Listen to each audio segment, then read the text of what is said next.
Welcome, welcome, welcome. My audio on. Get this stuff together. Alright. Making sure we're live, we're up and running. Then we can get into this news. Got a lot of stuff going on. I haven't gone live for a while. I wanted to go live. Especially with all the stuff going on with Joe Biden and Democrats is trying to get rid of free speech and all types of crazy nonsense. So let's go ahead and just jump right into the first story. Joe Biden gets lost again, tells reporter to shush up before incoherent rant on the debt ceiling. This is some crazy stuff. While the country careens towards fiscal disaster, Joe Biden is busy hobnobbing in Japan at the annual G7 conference. Never has a bigger waste of time existed outside of the World Economic Forum in Davos, but the president felt it necessary to attend instead of staying in town to negotiate a deal on the debt ceiling. So ask yourself, is watching Biden get lost in public again really worth the time and money being spent to attend this pointless exercise? Has anything of substance come out of the G7 in the last decade? I can't really think of anything.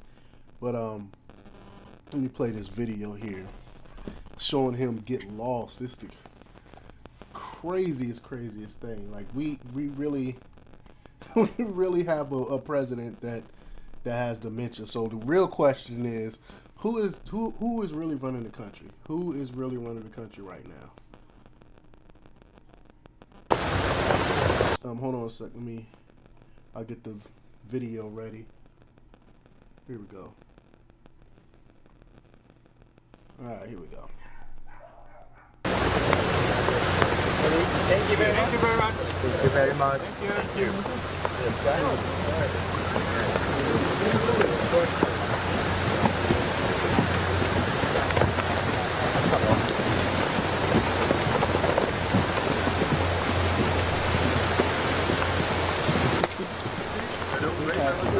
So much with this president, they gotta show him which way to go, and it's wild. It's wild. But in the video, all of the other leaders has no problem ascertaining which direction to exit the photo op.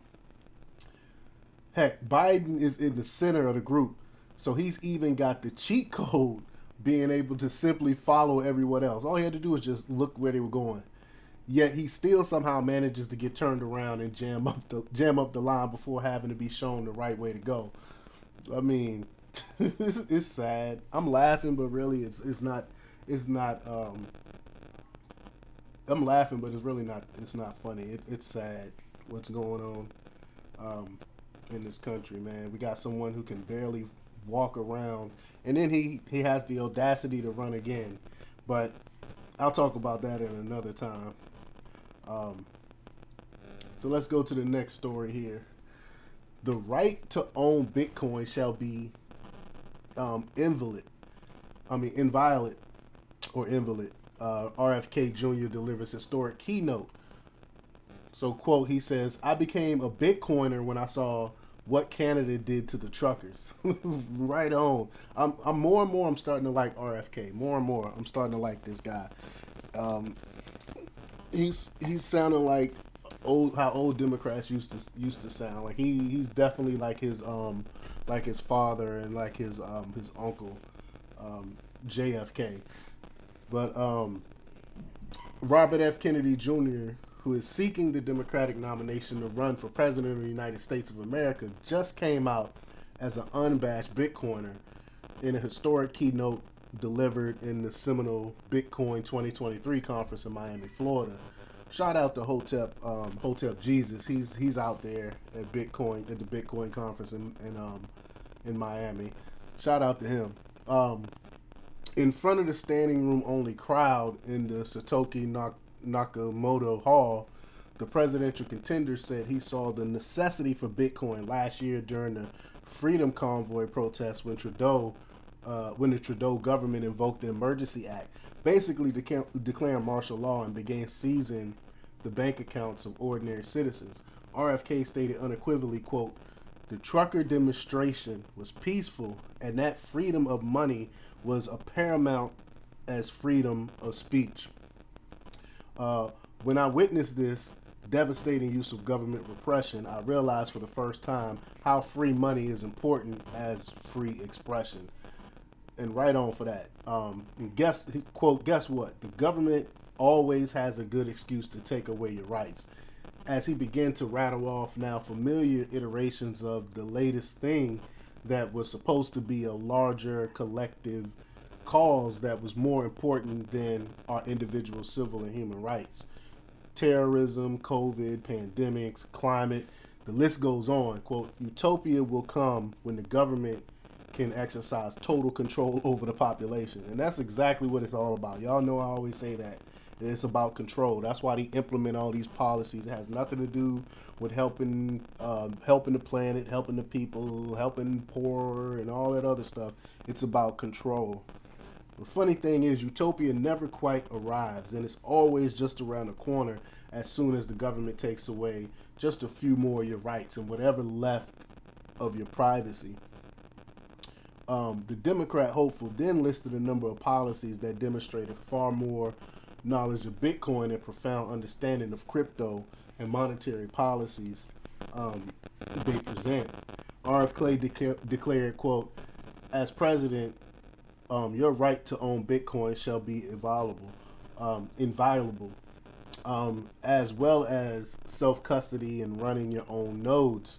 The government has no right to be inside your wallet. And I wish more politicians spoke like him, because only thing we hear right now coming out, especially this administration, is regulation, regulation, regulation. They want to regulate everything, regulate us into oblivion. They want to regulate your money. But while encouraging Bitcoin miners to continue optimizing for renewable clean energy, something the Bitcoin industry is actually way ahead of than most of the greenwash Wall Street darlings of corporate America, he also came down hard on climate alarmists, saying that as an environmentalist himself, energy usage and environmental concerns should never be used as a pretext to suppress Bitcoin. Quote, first, I will defend the right of your self-custody of Bitcoin and other digital assets, he said.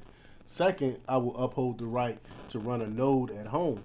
Third, I will defend use-neutral, industry-neutral regulation energy.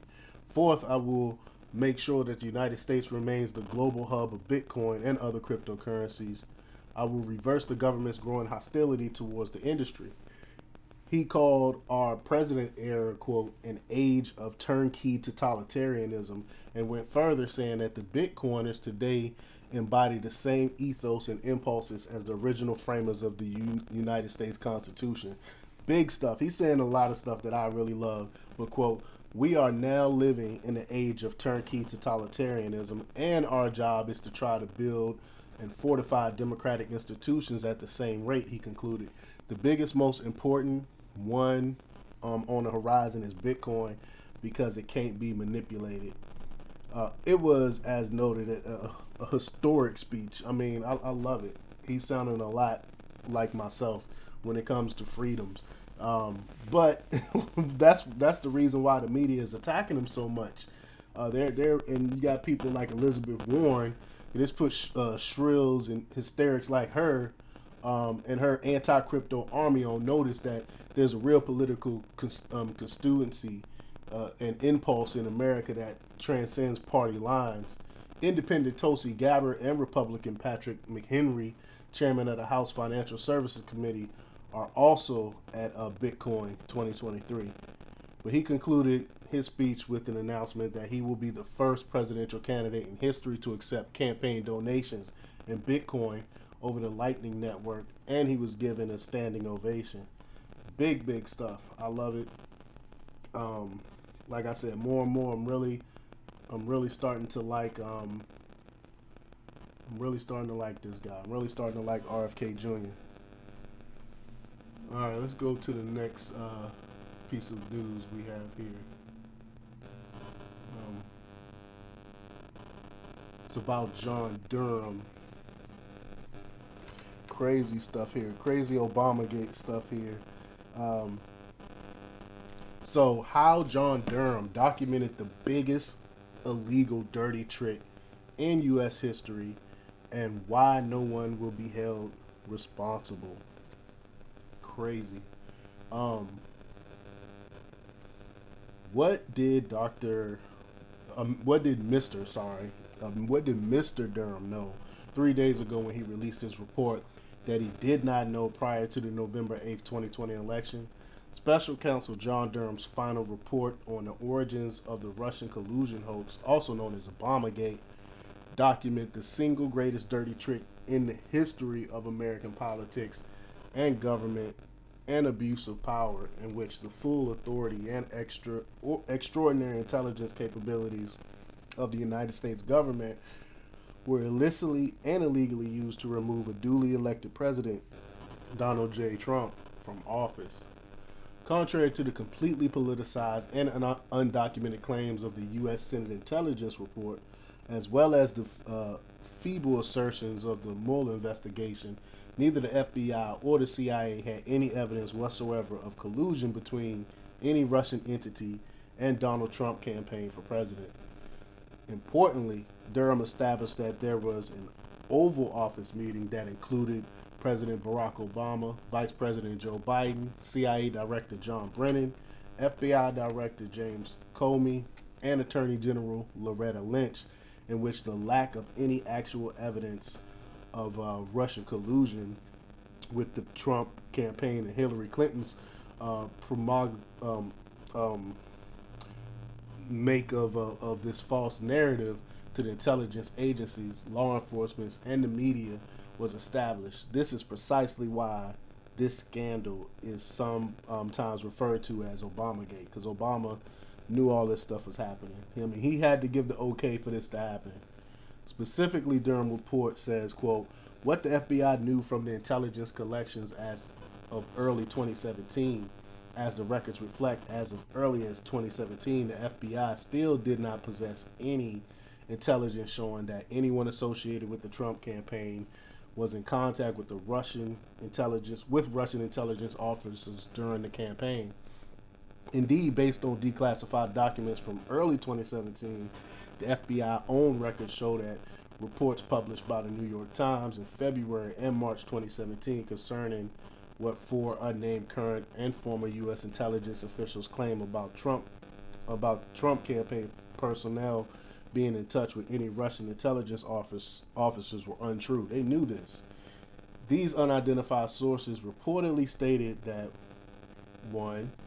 U.S. law enforcement and intelligence agencies intercepted communications of members of Trump's campaign and other Trump associates that showed repeated contacts with senior Russian intelligence officials in the year before the election. And 2, former Trump campaign chairman Paul Manafort had been one of the individuals picked up in the intercepted calls. And 3, the intercepted communications between Trump associates and Russians had been initially captured by the NSA. So they had all this information. However, official FBI documentation reflects that all 3 of these highly concerning claims of Trump-related contacts with Russian intelligence were untrue.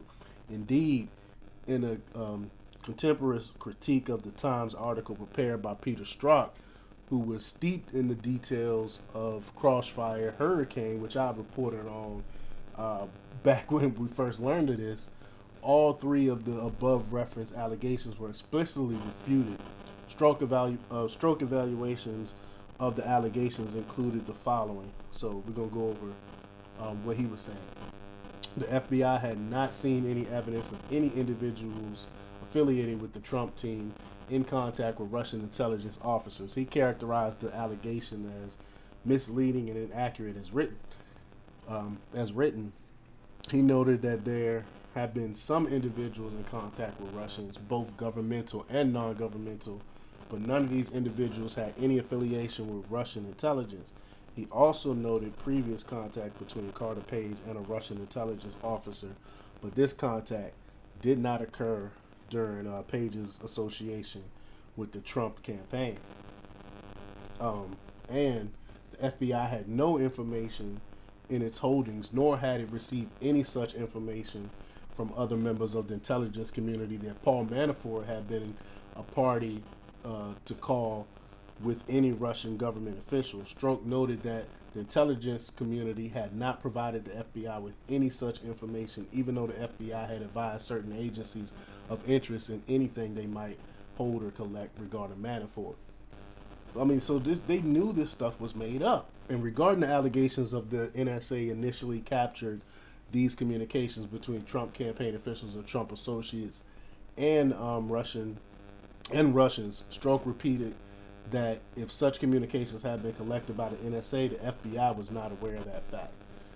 As investigative reporter John Leake wrote in the Patriot Sentinel, in other words, in its Russian collusion reporting, the New York Times published assertions from four unnamed current and former U.S. intelligence officials that were entirely false. Thus, the practice of using unidentified sources, a practice that was once heavily frowned upon by respectable journalists, enabled the commission of a giant deception that inflicted untold damage on our political system.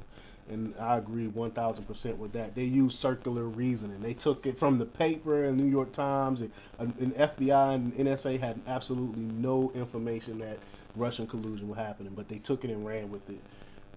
Even at the time, in early 2017, Leak wrote, quote, that was possible to take down a sitting president of the United States by publishing the assertions of anonymous sources from within the state bureaucracy. Then our government by elected officials was over, and our true masters were the unnamed intelligence officials. Federal officials, including CIA Director John Brennan, FBI Director James Comey, U.S. Attorney General Loretta Lynch, and Deputy Attorney General Rod Rosenstein all knew that the so-called Steele dossier, which alleged that Donald Trump had been entertained by Russian prostitutes and doing some unspeakable acts. They knew they were entirely unsubstantiated. Not only that, they knew it was false. They knew it was a lie. They knew it was made up. Nonetheless, these false allegations were used not only to rationalize the launch of the FBI's counterintelligence effort, Crossfire Hurricane, but also to justify the bogus FISA warrant, which allowed the FBI to spy on Donald Trump and members of his campaign when he was president-elect, and again when he was president. Strangely enough, Durham never investigated or addressed false allegations that the DNC computer servers were the target of an online hack by Russian intelligence operatives. They were totally disinterested on that. They took the word of, they didn't even look at the actual server. And the FBI actually admitted in the trial that they had never actually inspected it. They took it off of CrowdStrike's word. They were like, CrowdStrike were like, yeah, it was the Russians. They were like, oh, they were like, yeah, okay. I mean, it's just crazy. Interestingly, CrowdStrike report was withheld from defense attorneys at trial. I mean, it's just crazy. It's just crazy. And there's more, but I'm gonna end that one because I can go forever. I can go forever on this this Durham stuff because it's so deep, it's so dark, and it's swampy swamp stuff. And I mean, I've been looking at this stuff for years. Everything that I've been saying about this whole Trump Russia collusion thing has been vindicated. And the sad part is, and I mentioned it before in a separate video, that no one is going to go to jail for this. No one is going to, no one is going to be held accountable for this, and they're going to continue to do swampy things, because they know there's not going to be any repercussions for it. And this right here, for most people, is probably unsurprising that the Democrats would do something like this, but Democrat senators sponsor a bill to police American speech. And it's all under the guise of protecting Americans from AI and social media.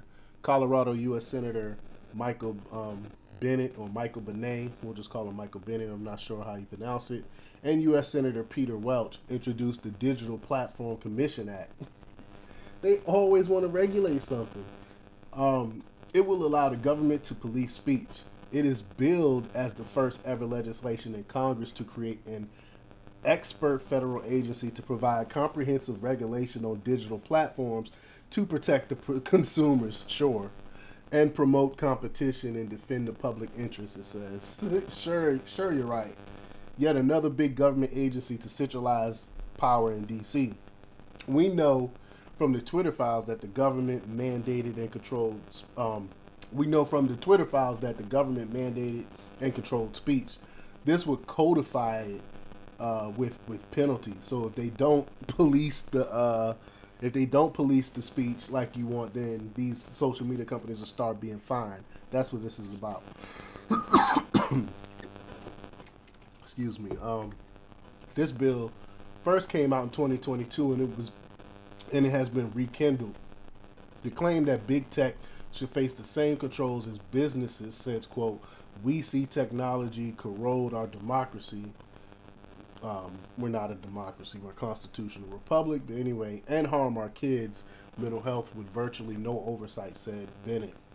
Bennett joins Welch, saying the media affects our mental health and well-being. I mean, I can't deny that, but is it the government that should be telling you what you can and what you shouldn't be watching online or something? Should they censor what you see and hear?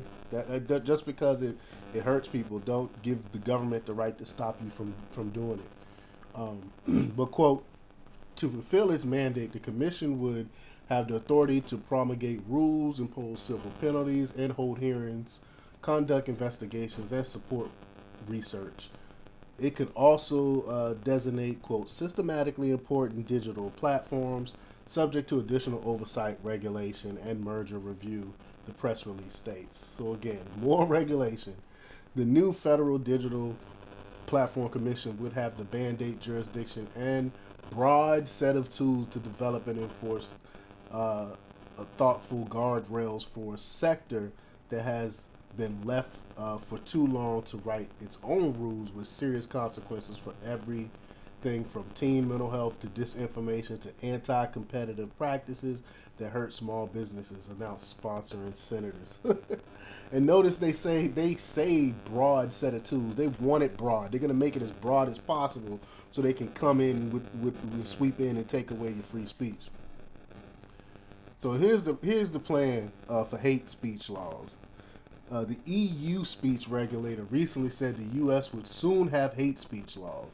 And only in January did a European Union official predict that the United States would soon institute, quote, illegal hate speech laws.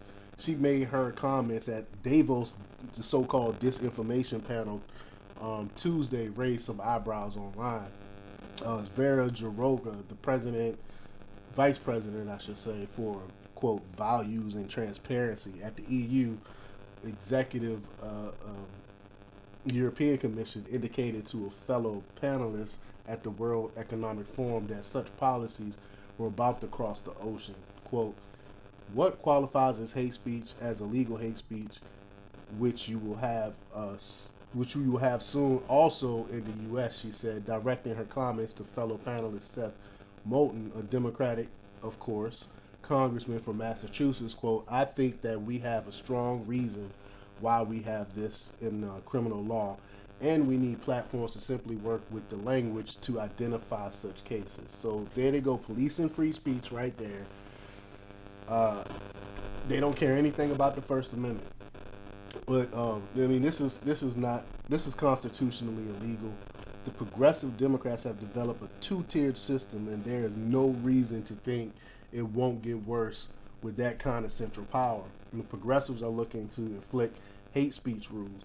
They have tried before. The belief system, their belief system would control how they view misinformation and disinformation. The progressive Democrats are trying to stack the U.S. Supreme Court and remove conservative justices to take over the court. That's why they keep talking about adding more and more court justices. So they, I mean, they slick. They're relentless. I give you that. But they're demanding Justice Thomas resign and are investigating 3 conservative justices with no predicate. Progressive legislate from the bench, which conflicts with the separation of powers. With millions of illegal aliens pouring in receiving amnesty, they would give these tyrants one-party rule in perpetuity. From laws like this, we can only assume they plan to police and control our speech once they have a permanent electoral majority, and that's exactly what they're looking for right now. Spooky, spooky times we live in. All right, now we have here um, George Soros. He was sued by his ex-lover for domestic abuse, and his ex-girlfriend claims Soros slapped her and tried to choke her. And of course, you would never hear this from none of the mainstream media people. They would never talk about this.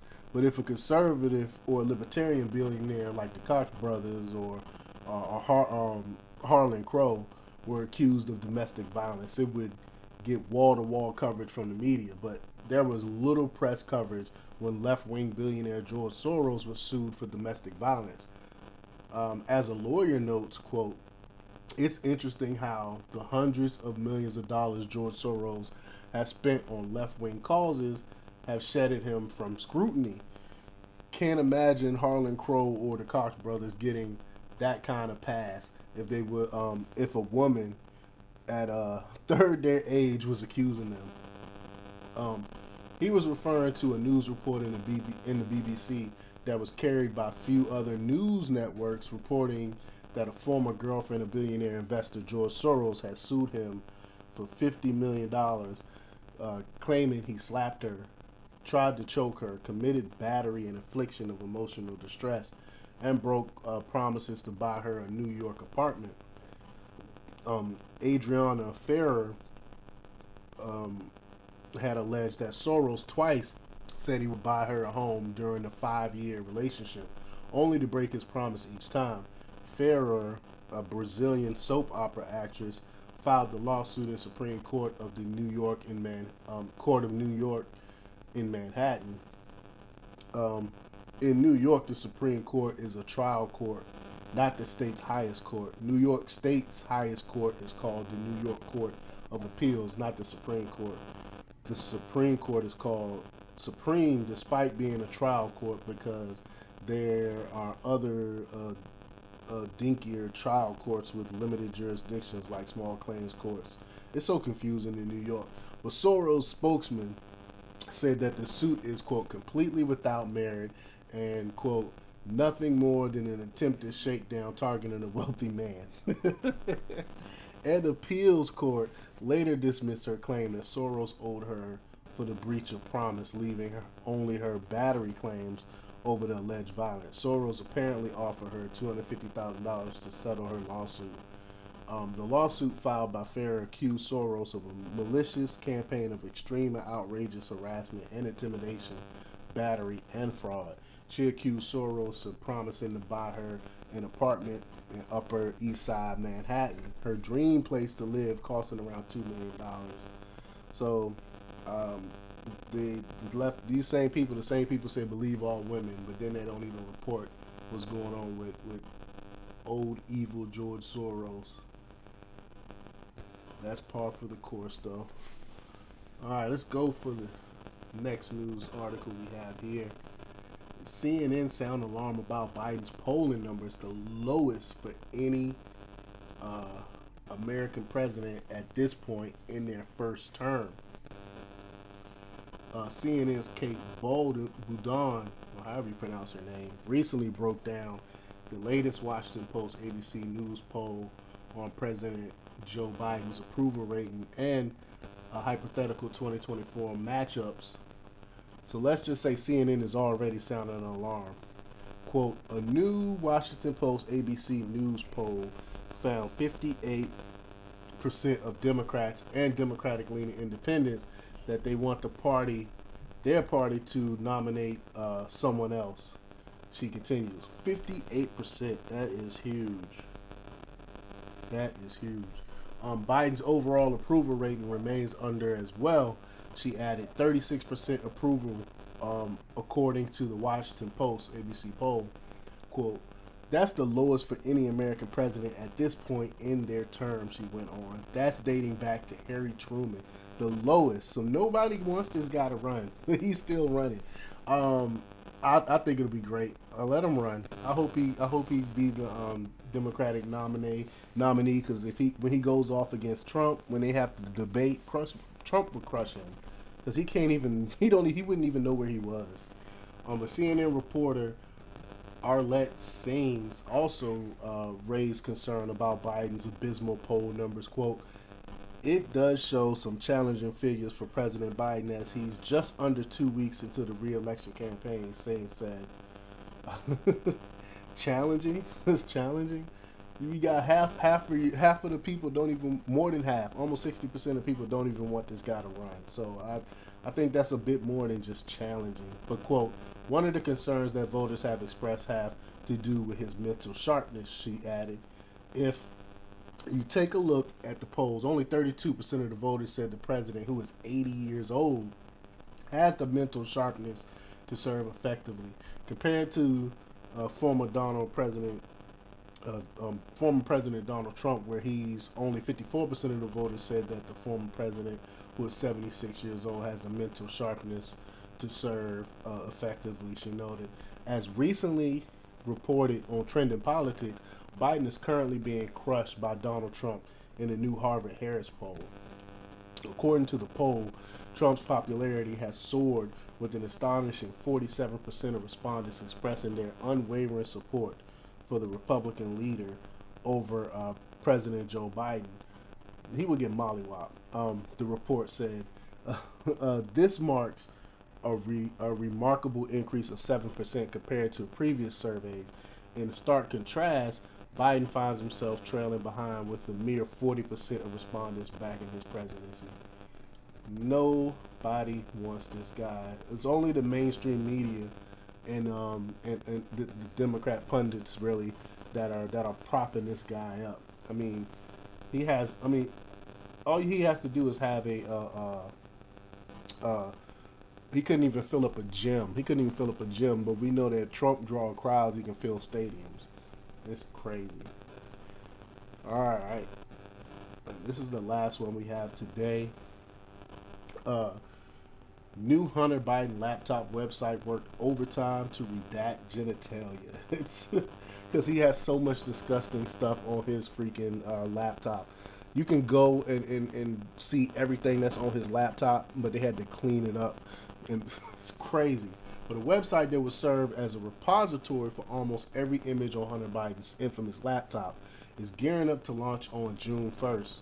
BidenLaptopMedia.com will contain approximately 40,000 images spanning from 2008 to 2019 and cover anything from humdrum family vacation photos to crack adult sexcapades. Hunter's main new images have presented technical challenges. Quote, it has proven difficult to redact all the genitalia in a timely manner, said Garrett Ziegler, founder of nonprofit Marco Polo, which is developing the website and already hosts all of Biden's laptop emails and texts in a searchable public database.